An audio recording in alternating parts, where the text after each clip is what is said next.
Subscribe to our YouTube channel and press the bell icon to get the latest updates.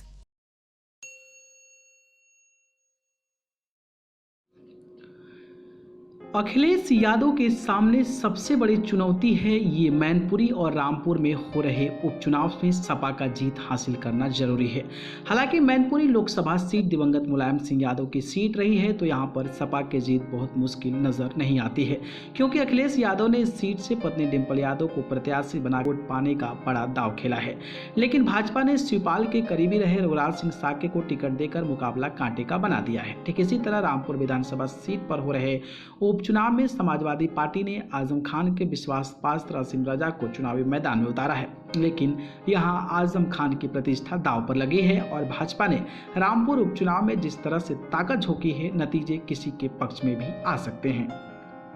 अगर मैनपुरी और रामपुर में किसी एक सीट पर भी समाजवादी पार्टी जीत हासिल करने से चूक जाती है, तो ये यादव कुनबे के लगातार टूट रहे वर्चस्व का इशारा बन जाएगा और इसका सीधा असर 2024 के लोकसभा चुनाव पर पड़ेगा, क्योंकि इससे पहले आजमगढ़ और रामपुर लोकसभा उपचुनाव के नतीजों ने सबको चौंका दिया था। ये समाजवादी पार्टी के वो मजबूत किले थे जो भाजपा द्वारा जीते नहीं जा सके थे, लेकिन यूपी विधानसभा चुनाव के बाद जो हवा बदली, तो आजमगढ़ और रामपुर में भी बदलाव की बयार चल पड़ी है और इसी जीत के भरोसे पर भाजपा ने मैनपुरी और रामपुर में फिर से समाजवादी को घेरने की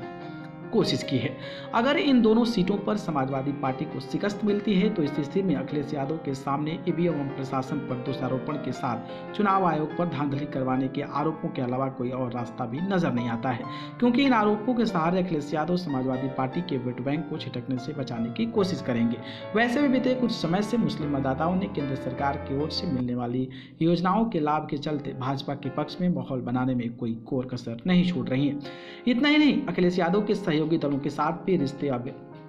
पहले जैसे नहीं रह गए, क्योंकि समाजवादी पार्टी का साथ मिलकर छोटे सियासी दल पहले से ही कहीं ज्यादा मजबूत स्थिति में पहुंच चुके हैं। सुभाषपा महान दल जैसी सियासी पार्टियां पहले ही अखिलेश यादव को दाव दे चुकी है। इसलिए अगर मैनपुरी और रामपुर में हार होती है, तो अखिलेश यादव के लिए 2024 के लोकसभा चुनाव में स्थितियां बदतर हो जाएगी, क्योंकि बसपा सुप्रीमो मायावती आजमगढ़ जैसा सियासी प्रयोग करने से पीछे नहीं हटेगी, जिसका खामियाजा समाजवादी पार्टी को उठाना